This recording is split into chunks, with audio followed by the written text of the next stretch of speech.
What is up, Nomad Nation? You have got Godfather. I am 1/3 of your Nomad Gamers. It's Tuesday. We've started another week. I've got my setup going just a little bit here. Let me see if I'm on point. Yeah, I am on point. All right. So, got my setup all good to go. Let's get our intros going. If you are watching me over on Facebook, I want to say thank you very much. You have found Godfather. If you are watching me on Kick or on Twitch, you have found Godfather on Kick. Godfather 09 on Twitch. If you are watching me over on our YouTube channel, thank you very much. You found a home of the Nomad Gamers, where every Saturday at 4 p.m. Central Time, 5 p.m. Eastern Time, barring any sickness, my two co-hosts will join me, and it is a whole new vibe here in the Shire. Now, for my TikTok people, TikTok, where's that? There it is, right there. I need some help. I need you to go over to TikTok. I need you to look up Godfather1. You will see this beautiful face. I need you to hit a follow button. I am uploading stuff every single day. Come on over. Give me a follow. Get some laughs. Myself, Sweet Kitty Pie. We do some pretty funny shit every now and again. So you might want to get over there and take a look. Now, if you want to talk to your favorite Nomad gamer, you need to go right over here. www.discord.com. Find the Nomad Gamer, spelled just like it is for YouTube. Do what you got to do to subscribe to the channel, and then talk to your favorite Nomad Gamer. All right, it is Talking Tuesday. I do need to make one editor note. We do have a point for the famous background. We do. Gaming Utopia, he gets 1 point. I will update the page here very shortly. He gets 1 point. He guessed Fallout, but he missed it by saying Fallout 1 instead of Fallout Tactics. And then he didn't say what the system was. So 1 point is awarded to Gaming Utopia. I will update my Facebook page after Talking Tuesday to reflect that. So it is time for the famous background. Tell me if you know what this game is.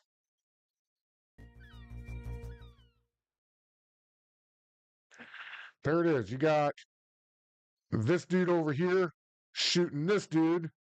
You got some guys over there in the background that looks like they're charging in to shoot the red dude.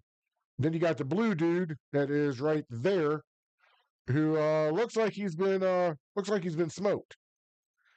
So this is the background for Talking Tuesday. Remember, if you want to get in on the fun, you can either comment tonight on Talking Tuesday on any of the platforms. I will see it, or you can do it anytime throughout the week from now until Thursday, and I will see it, and I will let you know if you won or if you have not. So there you go. All right, let's get off of this, and I will tell you guys what Tuesdays. We did not have a winner for Tuesday. Tuesday was a bust. Let's see.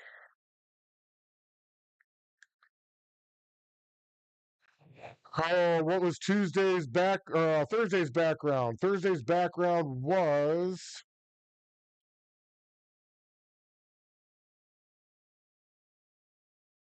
Aces of Air. Aces of the Air for the PS1. That was the winning one. So there you go. So what do we got on tap for tonight for Talking Tuesday? Well, I'm sure most of you've heard, but the co-founder for Call of Duty, he tragically passed away 2 days ago. We'll talk a little bit about that. EA shareholders have voted. 007 goes to the ways of Grand Theft Auto 5 or 6. I'm sorry, 6. It has been delayed. We will talk about that a little bit. Grand Theft Auto going worldwide? What the hell is that about? Fallout.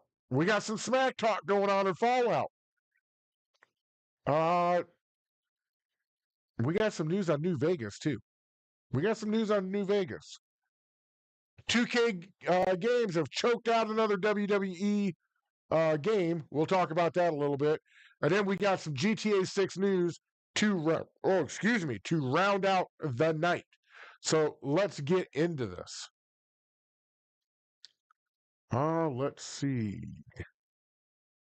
Okay, the games industry pays tribute to the late Vince Zampella. Thank you, Vince. You were one of the good ones. Now, listen, everybody out there knows I do not play Call of Duty. Everybody knows that it's just not my cup of tea. However, this is tragic.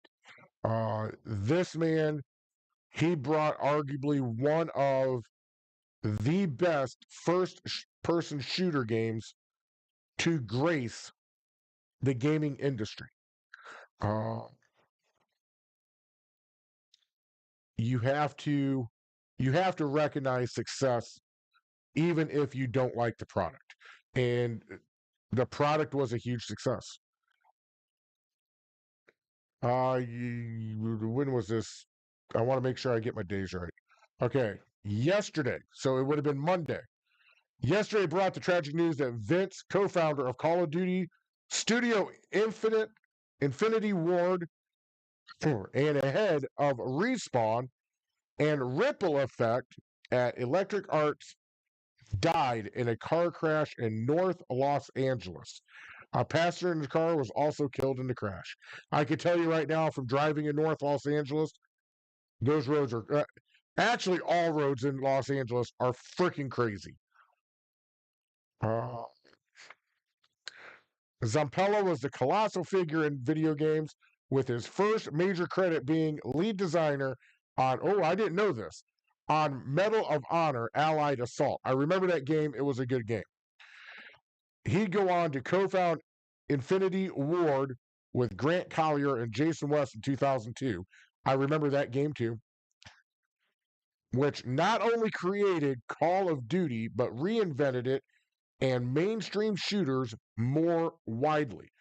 With Call of Duty 4 Modern Warfare, after a split with Activision, Zampella and West co-founded Respawn, which has released a beloved Titanfall games, Apex Legends, and 2 Star Wars Jedi games. This guy put out some damn good games. Let's just go through these again real quick. So Call of Duty 4 Modern Warfare. Fireball says it's a pretty damn good game. I played Nuketown. I really didn't play much else. Titanfall. I've heard nothing but good things about Titanfall. Apex Legends. That is a huge game in the esports community. And Star Wars Jedi games. We all know that the Star Wars games are fantastic games. In the 24 hours since the news broke, industry figures have been sharing their shock at Zampella's death and the memories of their time working with him. One word of warning: while preparing this article, I did the usual Google social media searches for Zampella's name. Yeah, just don't go to X. There's some disturbing content out there that I kind of wish wasn't out there. So, rest in peace to him. I hope his family finds some peace in this devastating time. And I am sure that those who worked with him are reaching out and ensuring that that family is being taken care of. All right.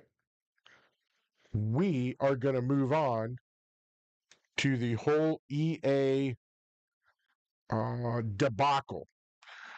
We have been talking about this merger between EA. Actually, it's not even a merger; it's a buyout. A Saudi-linked group and EA. Saudi's buying them. It's a whole consortium of people. Well, just yesterday or today, their shareholders turned around and voted for the buyout. Uh, Not that there was ever much of a doubt, but it's now official. Electronic Arts shareholders have voted in favor of the company's takeover by a consortium led by Saudi Arabia's Public Investment Fund. This is that fund that is trying to divest funds from Saudi Arabia into gaming. Something I didn't know: the Crown Prince, he is a huge gamer, so Saudi Arabia has that going for him. The vote, first reported by Bloomberg, was not close.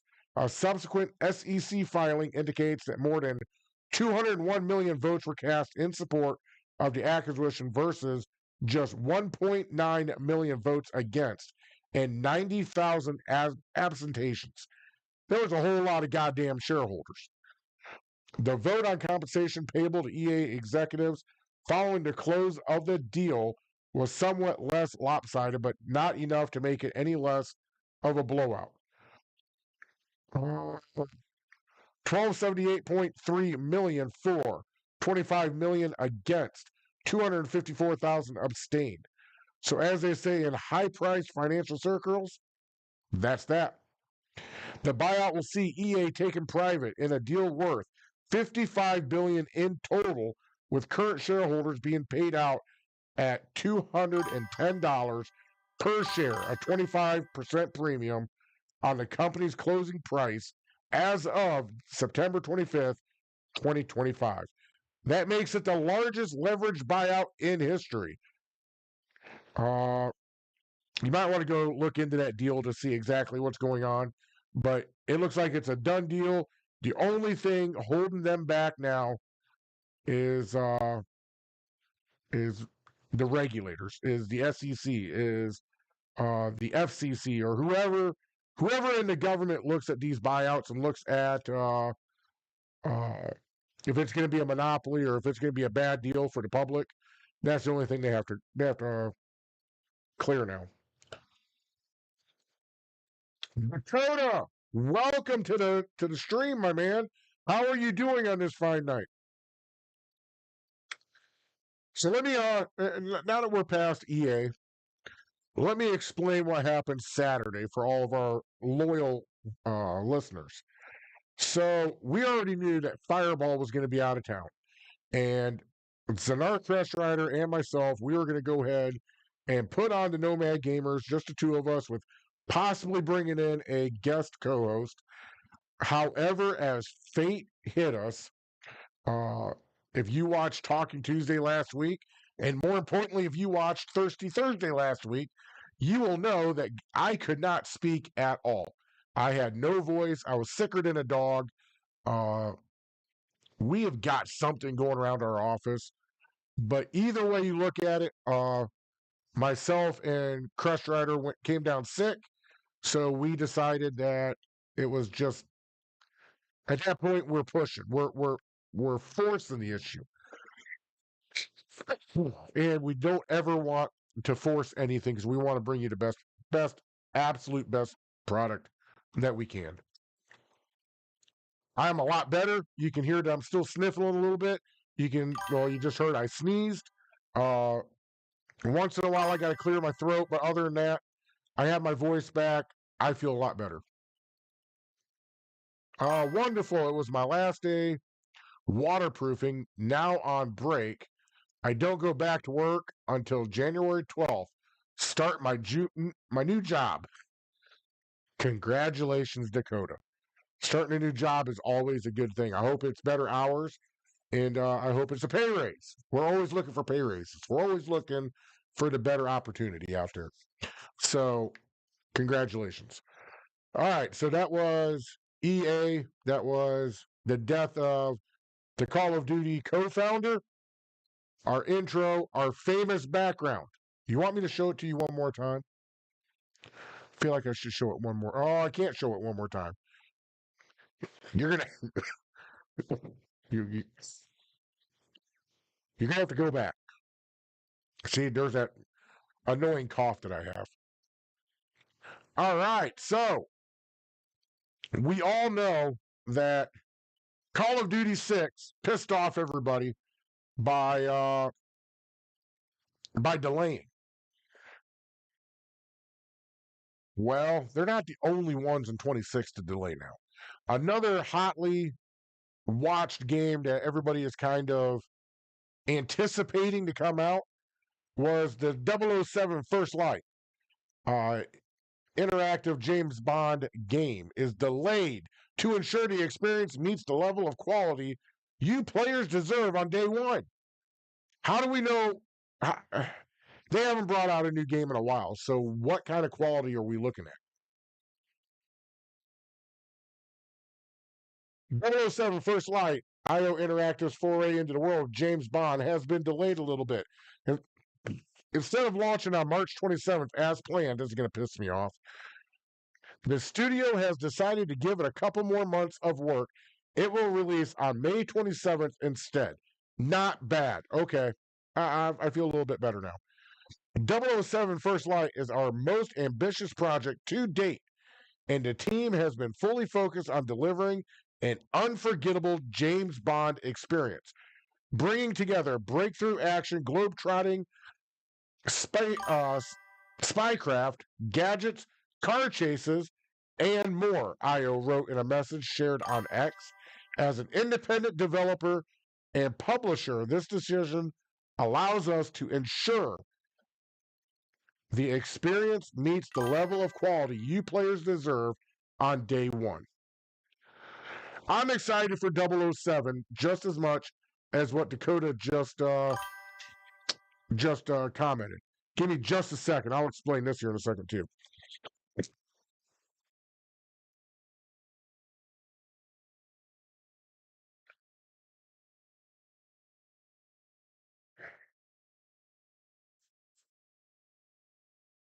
Woo! Good Lord. All right. I put a new heater here in the Shire, and this some bitch is it's smoking me out for the very first day. So that's a good thing. Yeah, take it off. You don't want this to come off there, big guy. Trust me, you don't. I'm not as yeah. We'll leave yeah, we'll leave it. This is a G-rated Facebook Live, so we're just gonna leave it. IO said that the 007 First Light is fully playable from beginning to end, so the additional time is all about polishing the game to ensure its long-term success. I like that. And it's understandable that the studio would want to be extra cautious about this one because it represents a real creative risk. Bond is extremely familiar as a pop culture icon that could potentially work against it because IO's take is almost a reboot, casting him as a young, resourceful, and sometimes reckless recruit in the MI6's training program, who's given a shot at the famed Double O program after a particularly impressive act of heroism. I can get behind this.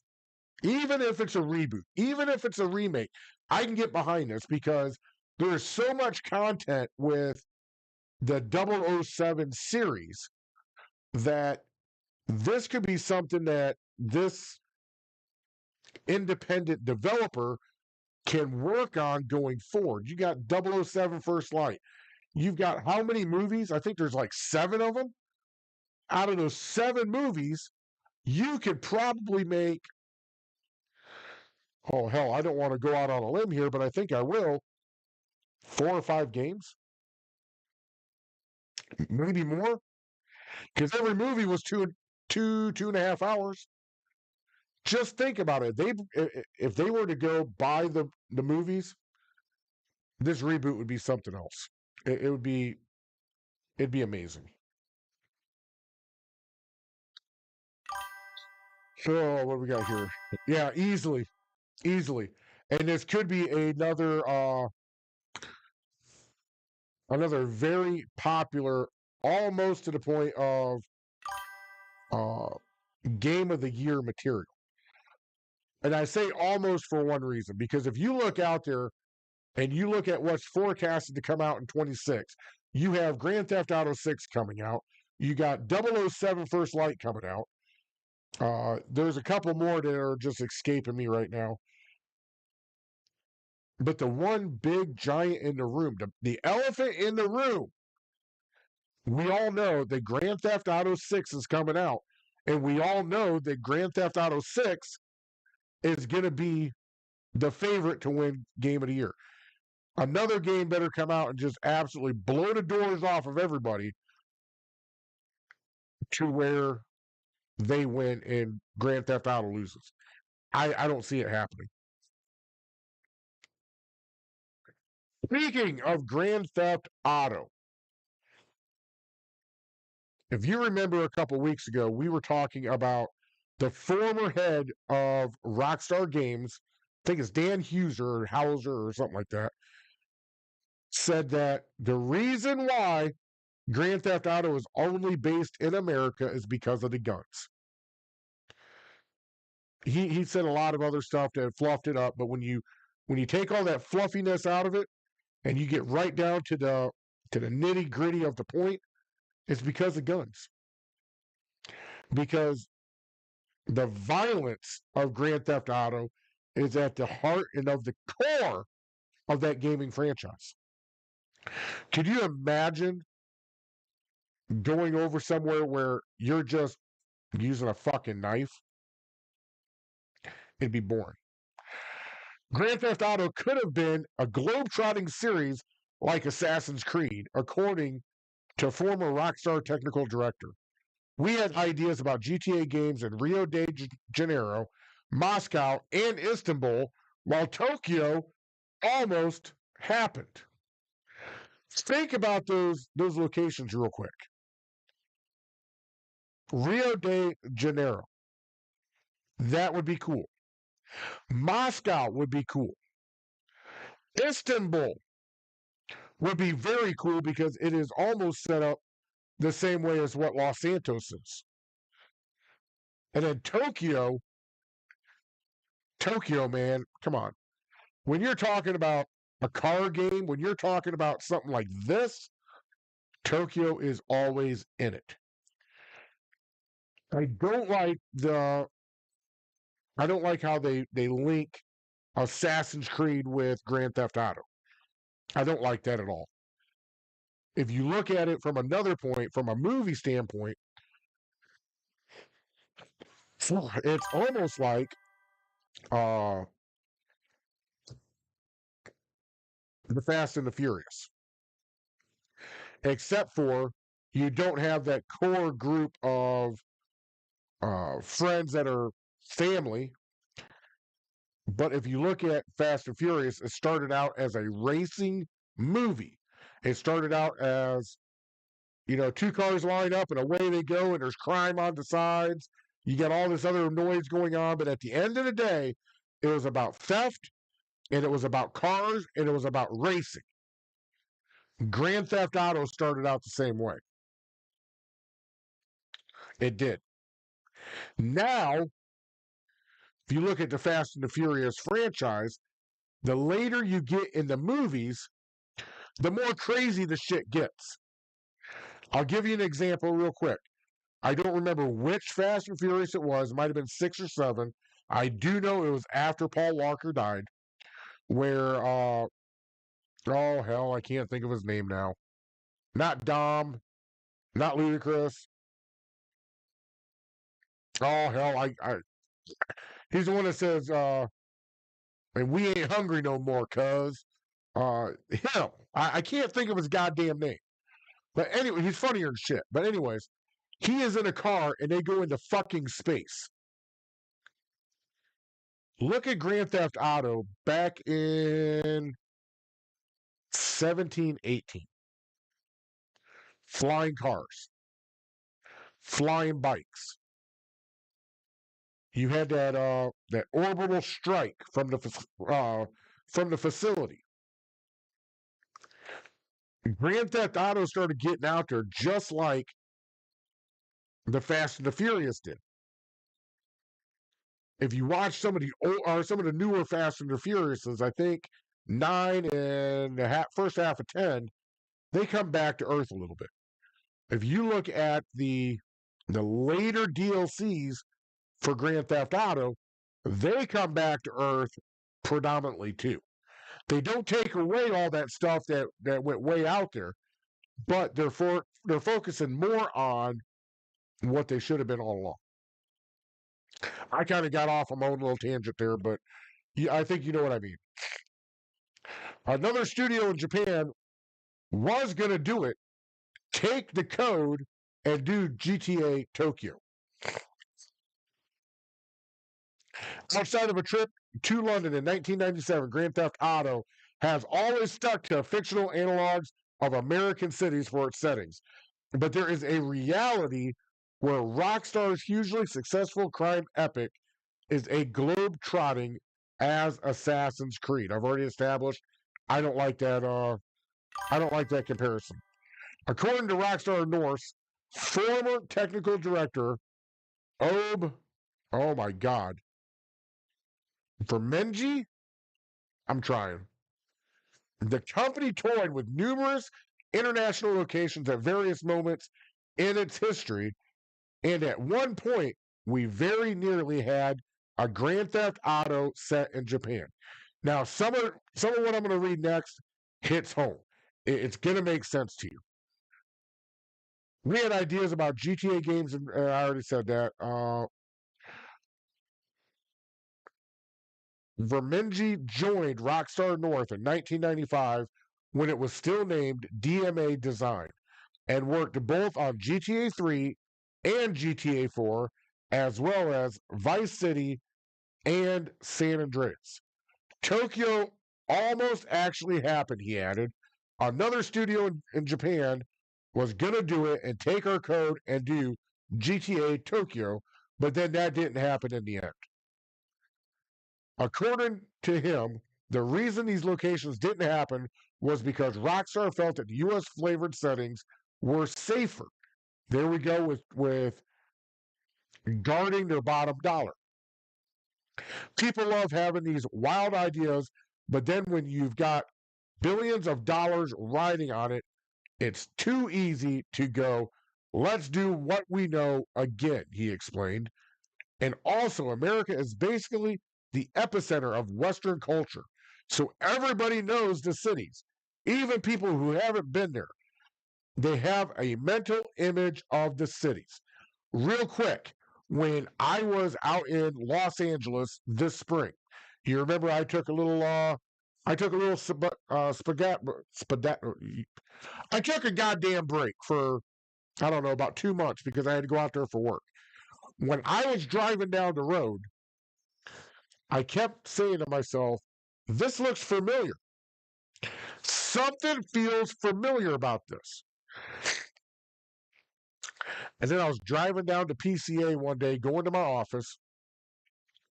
I seen the California Rise, or California, I forget what the fuck it's called. And I went, holy fuck. This is from Grand Theft Auto, to include the apartment building that was right down the road. Because of the nature of what happened, I was at a checkpoint. I had to sit there for like 10 minutes, and I could actually look around. As I would go from the Palisades, and I'm not afraid to tell anyone where I was at. I'm not there anymore. I go from the Palisades to Pasadena. Everything felt familiar because I had done it so many times in this game that it was ridiculous. Asked whether Rockstar might set GTA outside of the U.S. in the future, he said it's highly unlikely given the series' current development timeframes. Here's where it makes a lot of sense. It's just not realistic. I would love it, and if games still took a year to make, then yeah, sure. You can have a little fun. But you're not going to get that when there's a GTA every 12 years, he said. You're not going to set it in a new location. You don't really need to either because the technology changes so much. I would really love to see a new city based in America to complement Los Santos, to complement Vice City, And there's another one out there, and I'm blanking on it. But at the end of the day, I would love to see another one added that would complement it all. But I'm highly curious on the map for Grand Theft Auto 6. I think once we see the official map, if you're thinking realistically, you are going to know the direction of Rockstar for the next 20 years.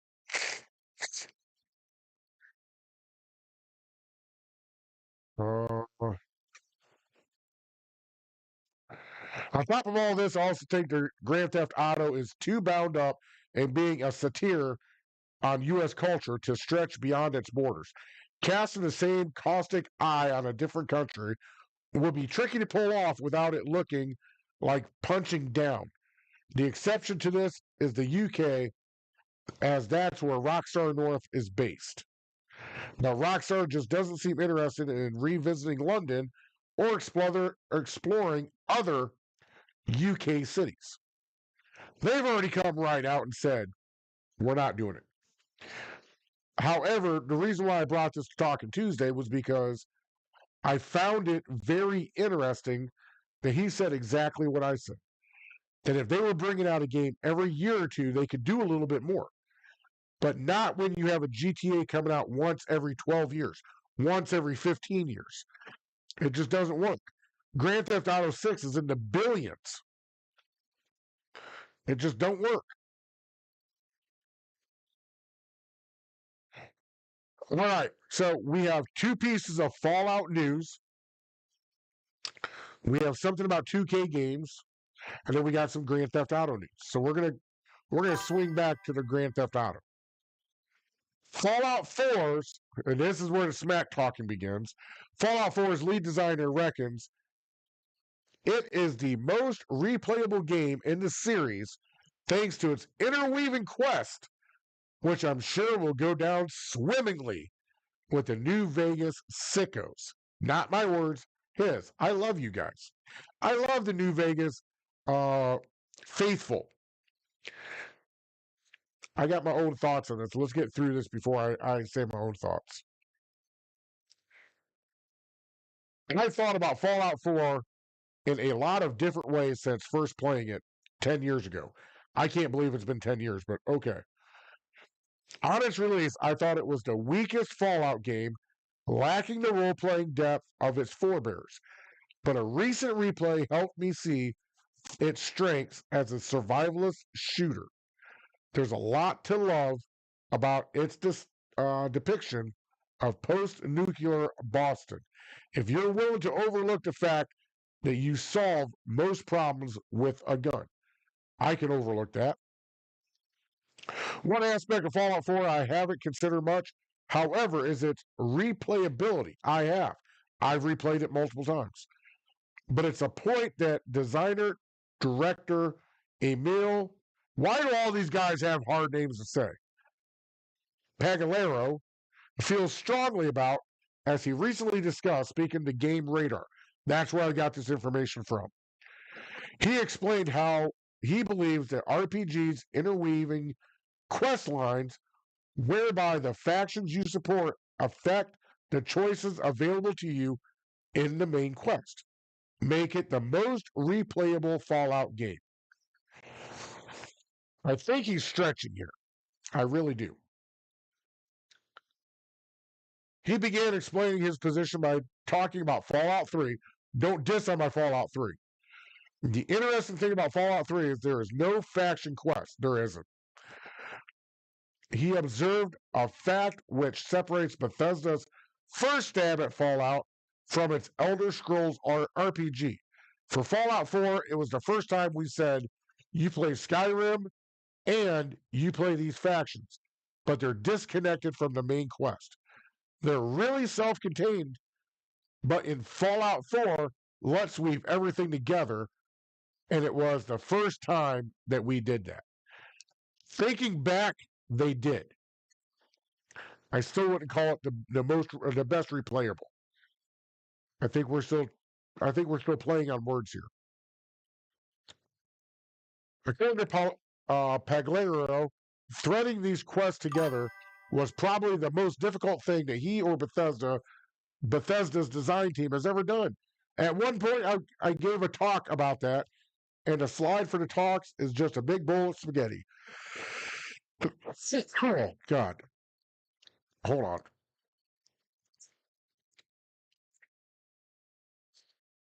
If you remember, I'm still getting over this cold. I'm sorry. For whatever reason, I'm plugging up. Ooh. Okay, so let's dive into this.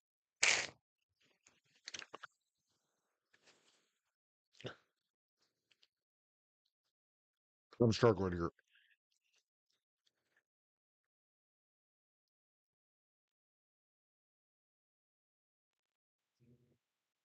All right.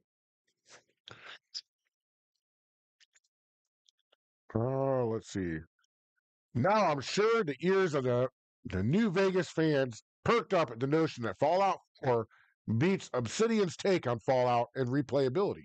New Vegas is generally regarded as the most narratively flexible of the series. It is. And the one that is most rewarding to return to numerous times.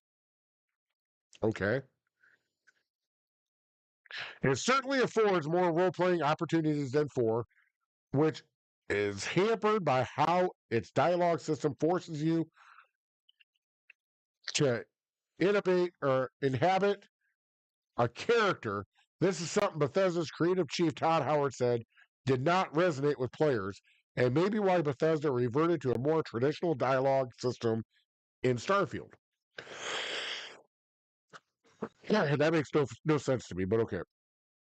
These days, I find myself increasingly questioning the supposed replayability of massive RPGs.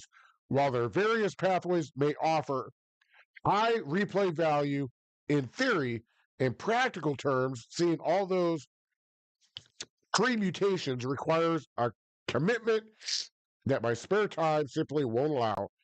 For me, a game with high replay value is something with a short form game loop that I can keep coming back to in a quick burst. Games like, and I don't play any of these, Vampire Survivors, Bellato, and Sator, whatever. This is what he says. But I must reluctantly concede to likely being in the minority here. According to Steam's recent year in review, only 14% of collective playtime was spent on games released this year.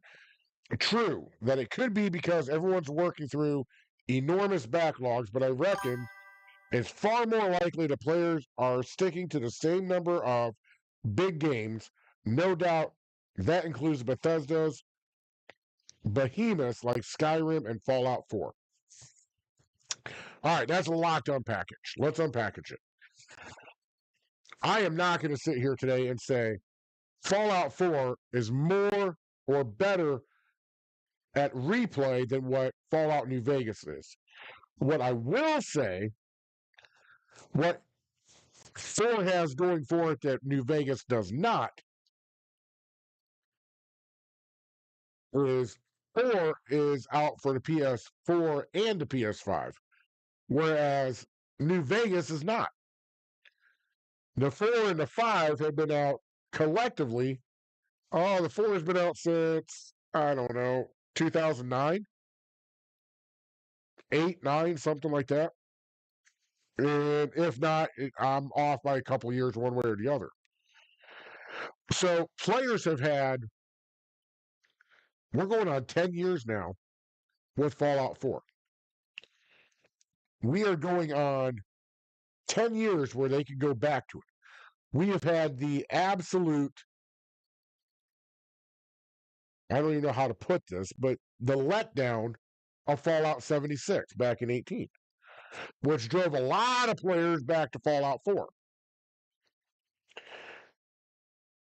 What I really wish Bethesda would do, and I've said this multiple times, I really wish Bethesda would go back, grab Fallout 3, grab Fallout New Vegas, grab Fallout 2, grab the regular Fallout, Brotherhood of Steel, Fallout Tactics, grab all those games because now you can slam them into the future.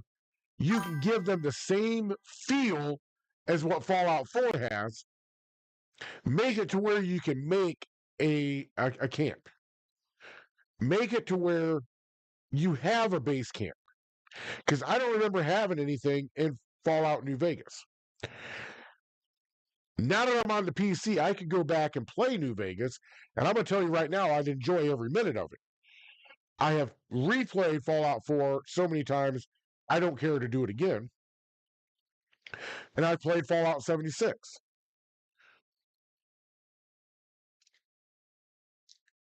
I can't sit here and say that one's better than the other, and I won't. What I will say for this last paragraph here is that Steam's recent year in review that only 14 of our collective playtime was spent on games released this year. What he says about everyone going back and playing their favorite niche game is completely true. I am one of those. I only play a handful of games. Even being the host of Talking Tuesday or Thirsty Thursday, or being a co-host on the Nomad Gamers. I only play Red Dead Redemption 2 online, Grand Theft Auto Online, Minecraft, and there's a couple more out there that are single players that I play just to kind of recharge myself that I don't ever stream. It is not that, and I'm going to make a prediction here. I'm going to go over my skis. When Fallout or when Grand Theft Auto 6 finally comes out, you're going to see 5 get dropped like a bad habit. It will not be as popular as it is today. You're going to see and that's only if Grand Theft Auto 6 knocks it out of the park. Because if it does, everyone's moving over to 6. A small majority or a small minority will stay at 5. That's just how it is. Now, for the other Fallout news, you learn something every day when you go read. Turns out that Fallout New Vegas beta was stuffed with cut content and also contains early versions of the DLCs with some very big differences. So another game creator or another video creator like me that focuses on video games found the beta Fallout New Vegas and is sharing what they found. The older one is hold on by a new YouTube channel called Games Past. The game is 2 gigabytes larger than the release version of New Vegas and filled with cut or altered content that the team has been slowly teasing out. I love it. I absolutely love it. I did not know. In fact, I'm going to go and watch some of their content to see what was in there, to see if it changes my view any on that game.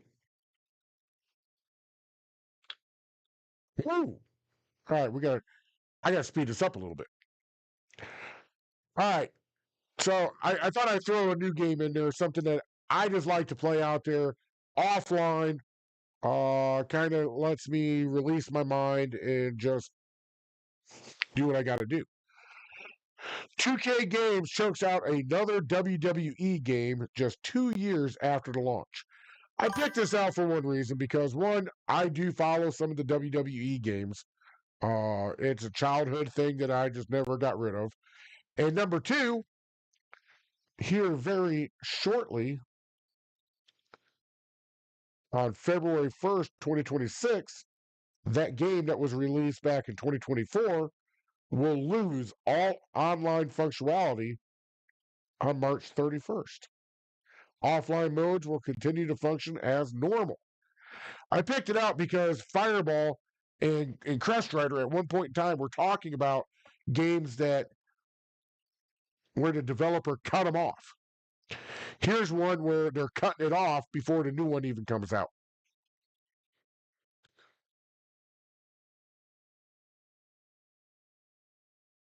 All right, let's get to the news of the night.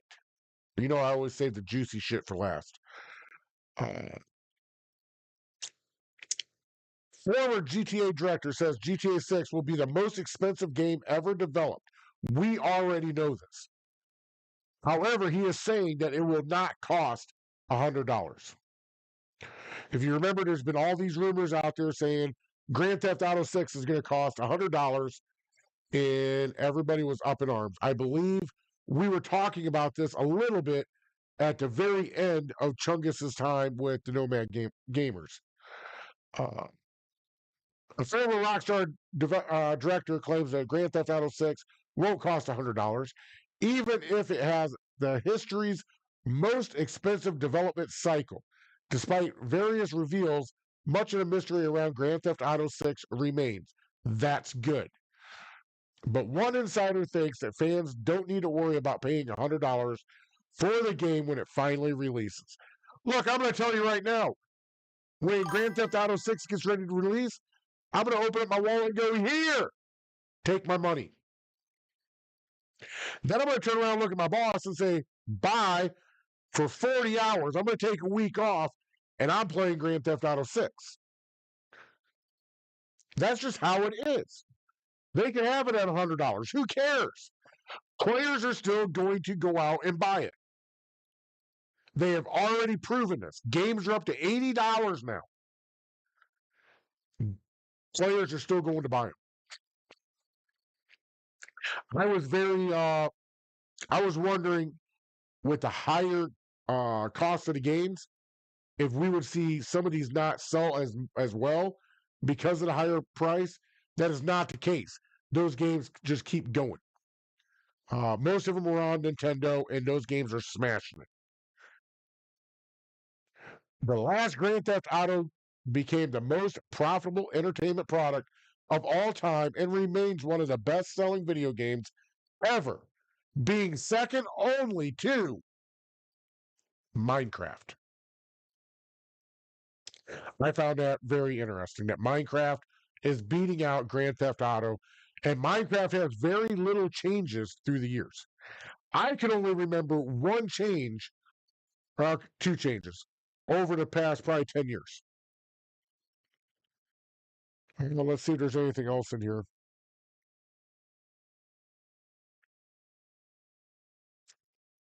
At least one analyst has suggested that GTA 6 could cost between $80 and $100, even kickstarting a trend of higher priced AAA games.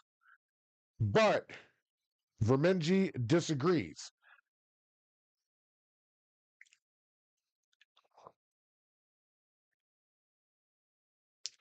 According to the GTA series veteran, and I can see this is one of the comments that really calms down my fears.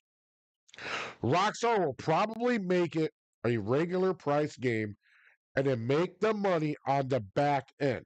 They're talking about shark cards. We all know they're going to be having their own economy in there again. Those rumored online component, which could stay active for years to come, the same way GTA Online has helped keep GTA 5 alive. We already knew that. That is nothing we didn't already know.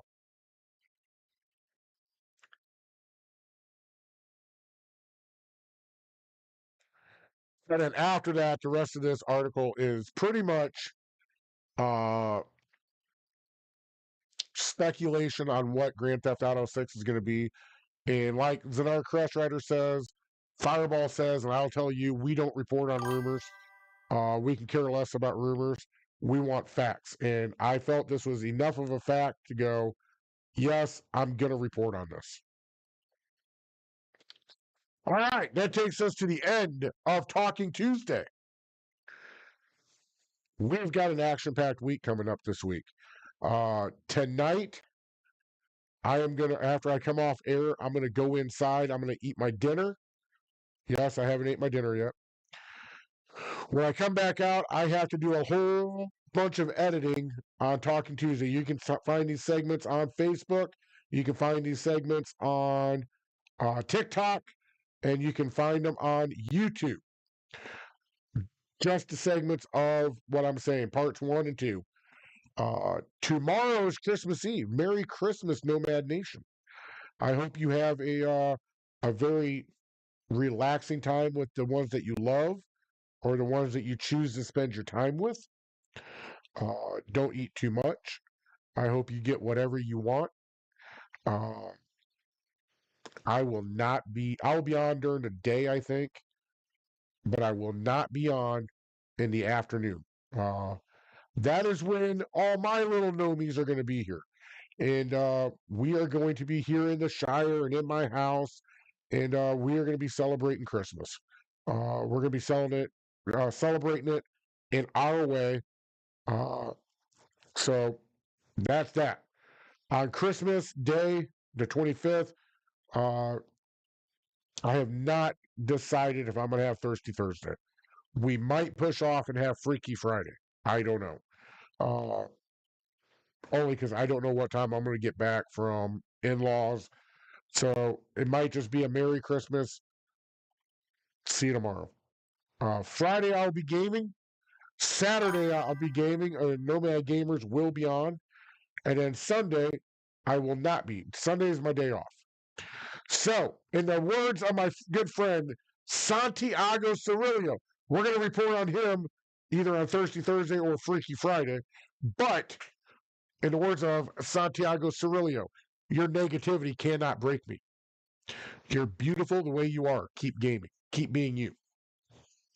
If you are out there and you're playing a game and you run across a griefer and that griefer needs blown the fuck up, you blow that motherfucker up. I'm trying not to yell because I got this right here. Thank you for your support. Thank you for watching Talking Tuesday. I hope to see you on my nightly streams. If you like what you've seen, give me a like, give me a share, give me a guess, even if you don't know what it is. You can tell me this is fucking Snoopy. Charlie Brown. You can tell me it's the Muppets for all I care. Just just give me something. So until I see you again, either tomorrow night or tomorrow during the day or Friday,